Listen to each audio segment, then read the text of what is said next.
It's March 29th, 2021. The Lost Media Wiki, the holy grail of information according to about 3 people give or take, is a booming, thriving place. Not that it has ever not been over its 10 years of existence, but this was certainly a time to be alive in the media searching scene. Young kids fighting about who's the hottest character in the Super Y pilot, me and my friends on the round table of discussion, and everyone always making a place in their schedule to watch Lostcast. It was truly a golden age. If everything I just said seems like gibberish, just watch my previous videos, the joke writes itself at this point. But in the shadow of this controlled chaos stands one young fellow, glancing over the syntax of this article to be on the ol LMW. He is a contributor, a person who edits and makes articles for wikis like this, a beacon of information to the masses about the hottest stuff in Lost Media. The job is important, the very definition of easy to learn, hard to master, but he and everyone else knows it must be done for the flame of curiosity to keep going. And here on March 29th, the article glaring back at him is about the Umizumiz, a mid-tier but still widely regarded piece of missing media. After all, it is a pilot of a Nick Jr. show. You know all the kids are going to be popping the cork off the juicy juice if and when it gets found. Why are these dumb little test episodes of kids shows that have mere morsels left adrift popular in the first place? He's not doing it for financial gain, he's not doing it because it's going to solve world hunger or cure cancer. He's just a young fellow who's been writing a Lost Media piece about a test episode of a show for 5-year-olds that wouldn't even cross the mind of 99.99% of people. But he keeps on writing. Why?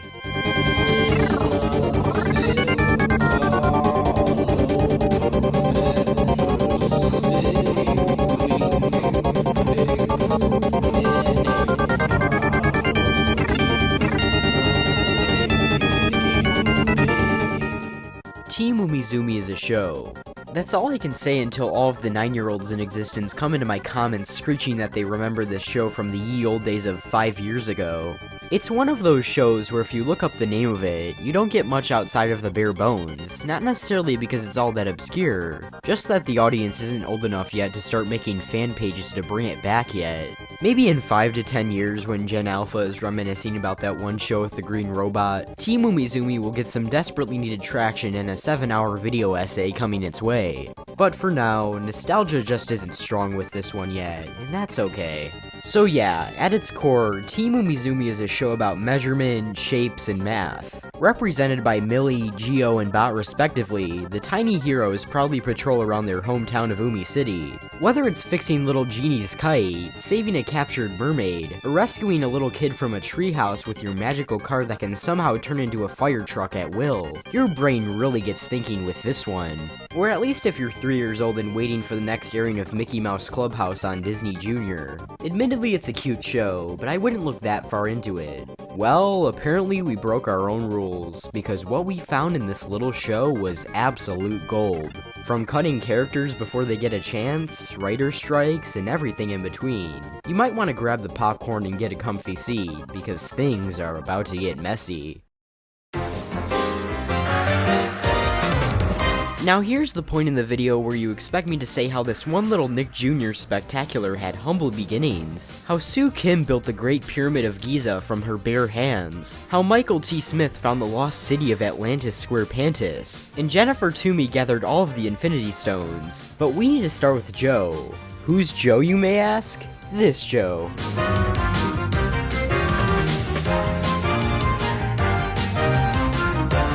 Donovan Patton had spent the last 4 years of his life hosting the hit Nick Jr. series Blue's Clues. After the aging Steve Burns left the show in 2002 to pursue his career in music, Patton took the reins as Joe, who according to my comment section is the inferior host, but that's besides the point.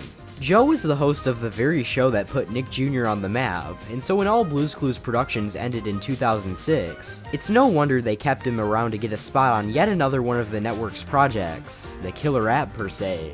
This very project, headed by aforementioned creators Sue Kim, Michael T. Smith, and Jeff Toomey, would hopefully become the ultimate sequel to Blue's Clues' success, giving way for inspiration from franchises like The Borrowers, Thumbelina, and The Littles, stories about tiny characters who live in a human-sized world. The stars may have been small, but the ideas and legacy on the table were big. Mr. Patton would of course land his gig as Bot on Team Umizoomi, but nobody knew that yet. It was just ideas in the hive mind of 3 people. This is the Umizumiz. Now remember how I said a few minutes ago that this is one of those shows where if you look up the name of it, you don't get much? Well, here we go. Our lack of info very much deceives us. A concrete timeline of events is needed in a story like this, but with Team Umizumi's development, it's very misconstrued. Just bits and pieces of the narrative strung out across shady websites and the few things Nickelodeon themselves actually has. We gotta get creative, so why don't we make our own?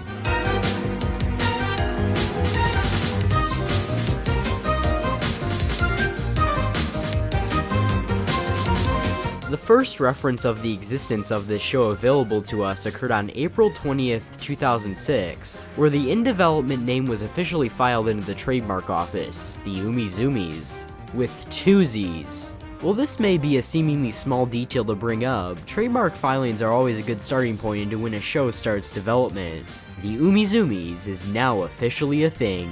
You know what else is a thing? Writer strikes. But we'll go into more detail about that later, because for now, Nick was trying to keep their killer app hush-hush until the press got their dirty little hands on it. But the press would get their dirty little hands on it eventually. The general public would get their first glimpse at the Umizumiz in the form of meager, surface-level plot descriptions. The Umizumiz, Noggin, 2008, an interactive preschool series about a miniature urban repair squad. The Umizumiz, which features foundational skills like counting, patterns, and measuring, was created by Sue Kim and Michael Smith and is co-created and executive produced by Jennifer Toomey. For the upcoming 2007-08 season, Nickelodeon Preschool will add to its lineup the Umizumiz, an interactive series set in a global urban city brought to life in a fusion of animation, photography, origami patterns, and preschool punk music. Umizumiz, it was all about them, premiering on Noggin in 2008. Nobody read these way back when, certainly not the target audience of the source material, nor people just going about their day. It's like venting to a brick wall. No matter how hard you try, you're never going to get a reliable audience. This was all just simply for the sake of the press doing their job. But oh boy, have these short descriptions proved useful in the research for this video and many others. Just goes to show you how something seemingly so tiny and unimportant is deserving of a second chance. Now with the Umizumiz under full development for Nick Jr.'s sister block Noggin and slated for a 2008 release, it's only fitting that they would have to get something on the table. And they would get something on the table. A pilot perhaps? We've seen it before with all the other big Nick Jr. shows. The Backyardigans with the ever so infamous Me and My Friends, that time Superwise somehow ended up being pitched to Nick first, and even Umizumi's predecessor, the aforementioned Blue's Clues, in its little Blueprints pilot. Yes, this is finally the part where we get into the real meat and potatoes of this Umizumi's adventure. The pilot episode of the show, the part where we compare and contrast. We don't know a lot about this pilot, but what we do know is shocking to the very narrative. First, let's gaze at a still of the characters to get a feel for the early iterations of the beloved cast. But the green dude whose job it is to teach us numbers is practically the only character design that stays the same, so we won't linger on him for too long. Miss Millie Measure also stayed pretty similar between the pilot and the final show, though she has some sort of white shirt on instead of the pink dress with flowers. But here's where things get Wait, who the hell is that?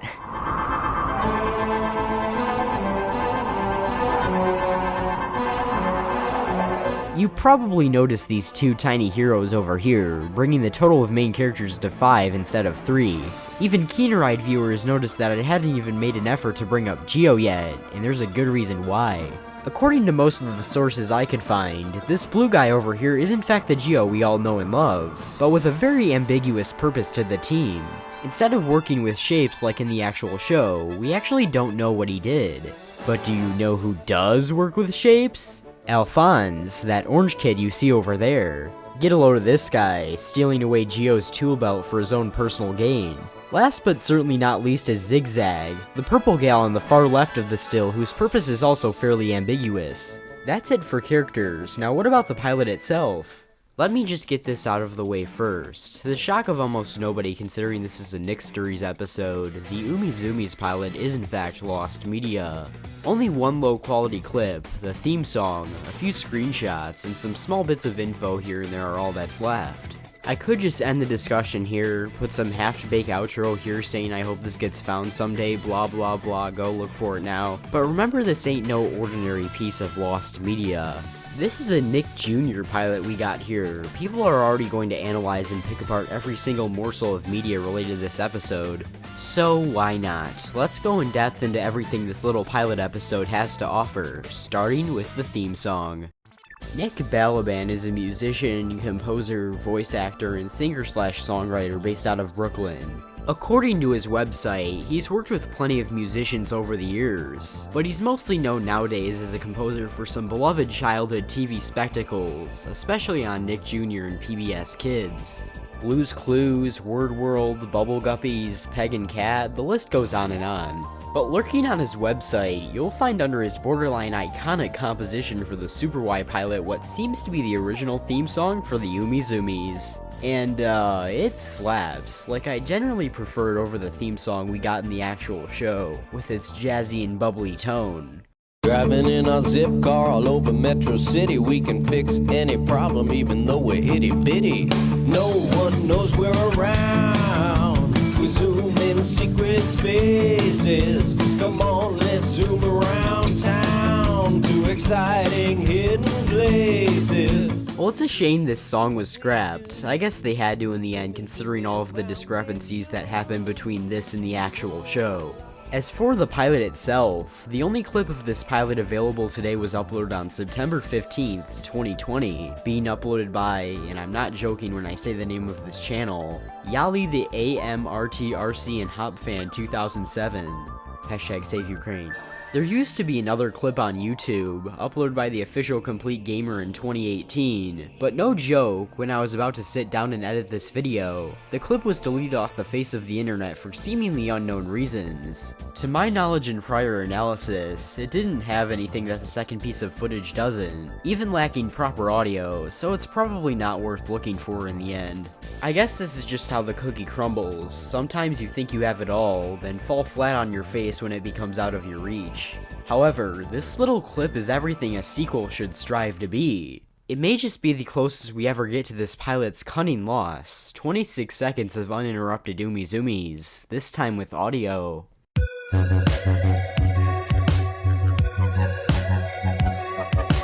It first shows our heroes next to a dinosaur skeleton, a very noticeable theme throughout the footage and concept art. It seems to match up with what would become the 8th episode of Team Umizoomi, the Dinosaur Museum Mishap. There's even a little beetle that pops up to give its 2 cents, then finally concluding with a clip of the heroes jumping out of the zip car, of which that still from earlier is based on. That's it. That's the Lost episode. Look, I admire the dedication that our good friend Yali the AMRTRC and HopFan 2007 hashtag Save Ukraine put into getting stuff like this out to the masses. I mean, who else could make such hit videos as a satellite TV company where all bad channels live, and Yali 0108 Network 911 off the air message 2013 to 2022? Now that's the sign of a true hero. Yet there's something peculiar about all of this footage from the Team Umizoomi pitch pilot just being shared around like this. Clearly these uploaders have something we don't, and congratulations on guessing, because we would be correct. After all, the only thing that could be standing in the way of Team Umizoomi glory is one file name. Nick Kit Uber Hotmix Lossless-Desktop.m4v. From what I could gather, this glorious video didn't come from some passionate Lost Media wizard. Oh no no no. It was just someone's demo tape during their time where they apparently worked at Nick. Little did they know that they had just struck a gold mine as clips and clips of long-thought lost Nick pilots started coming out of the ashes, all originating from the Nick Kit Uber Hotmix Lossless-Desktop.m4v. Yet someone told me that all good things must come to an end, sadly, and the video was privatized in 2019 with 0 backups, leaving our only glimpse into this pilot being a video that looks like it was recorded on an iPhone 4. I could say this is a tragedy of fate. I could say that we have a clip anyways, so it doesn't matter. If I wanted to get out of this segue early, I could just move on and not give my 2 cents. But I have one word, one singular word. Strike. Good afternoon. The Board of Directors of the Writers Guild of America West and the Council of the Writers Guild of America East. 3 weeks ago, the members of the Writers Guilds of America voted overwhelmingly to authorize the strike if we could not reach a fair and reasonable deal with the Alliance of Motion Picture and Television Producers. November 5th, 2007. Due to a contract dispute between writers and the residuals they would get paid through their work, particularly through digital media, all 12,000 screenwriters of the Writers Guild of America went on strike for 100 days. Well, I won't go into much detail here since it's a bunch of boring contractual and legal talk. What makes it important to our story is that it affected a boatload of TV series and movies. Wanna know why Breaking Bad has 7 episodes in its first season instead of the planned 9? Strike. Wanna know why the 6th season of Family Guy is basically cut in half? Strike. I mean, when the writers literally cannot contractually, write, work stops and net zero gets done, and it would stay that way until February 2008. According to most print sources, the Umizumiz was supposed to premiere on the Noggin block in 2008. 2008 came and went, no Umizumiz. 2009 came and went, still no Umizumiz. It wouldn't be until January 25th, 2010 when the first episode hit Nick, with drastic changes of course. Sure, it's not very common for shows to premiere the same year they were pitched, especially for shows that aired on Nick. More likely than not, there's going to be a gap of several years between the pitch and premiere. Would these sites just lie to us like this? Now remember, I can't confirm this with 100% certainty, as I don't have the credentials needed, but the timing seems just right enough to say that the Umizumiz was likely affected and delayed by the strike.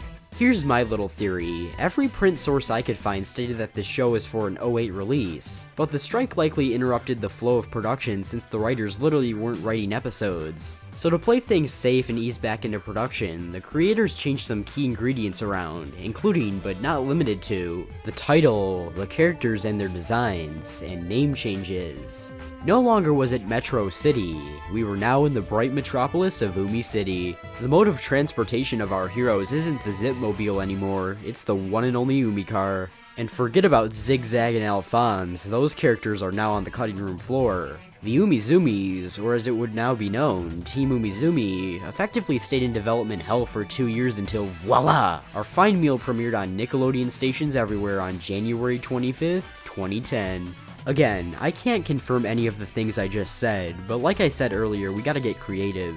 It's like looking through a tinted window. Sure, you can make out some of the elements from the outside looking in, but there's always going to be that barrier that blocks your view no matter how hard you try. There's only so much out there about the pilot to a show that remains engraved only in future nostalgia. A show whose Wikipedia article focuses mostly on how many books and toys were made off of it. A show where your best guess into finding where the pilot is through some kid's wild YouTube page. There could be so much more for this pilot out there, but I guess you could say the same for the very thing it was trying to pitch. We're no tiny heroes in a big city. We're only human, and that's okay.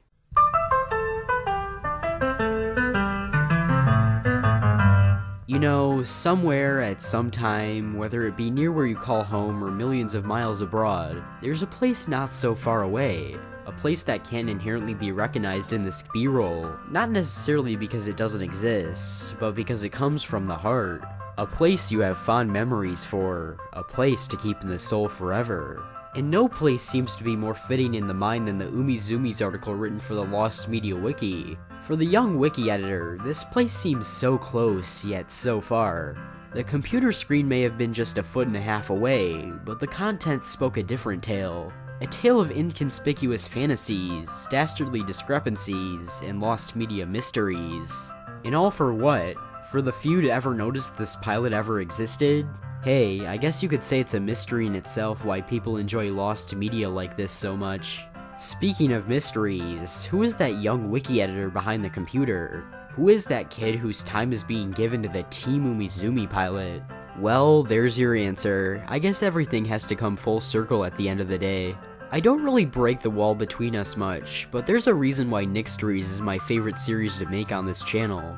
Nickelodeon's Lost Media has such wide appeal that if you don't make the big splash first and foremost, people are going to see through and make the splash themselves. Sometimes to tell the media, you have to tell the tale, and that's what I feel like a lot of people across YouTube don't do enough. Team Umizoomi's pilot certainly delivers on the media side of things, but with all the changes, strikes, and production delays involved in this pilot, and a tale well worth this second episode of Nicksteries. So why did the LMW editor on March 29th, 2021 keep going? Because, when all else is done and the day is saved, you gotta do the crazy shake. This has been BrayBray. Thanks for watching, and remember that Buff Yoshi is forever supreme.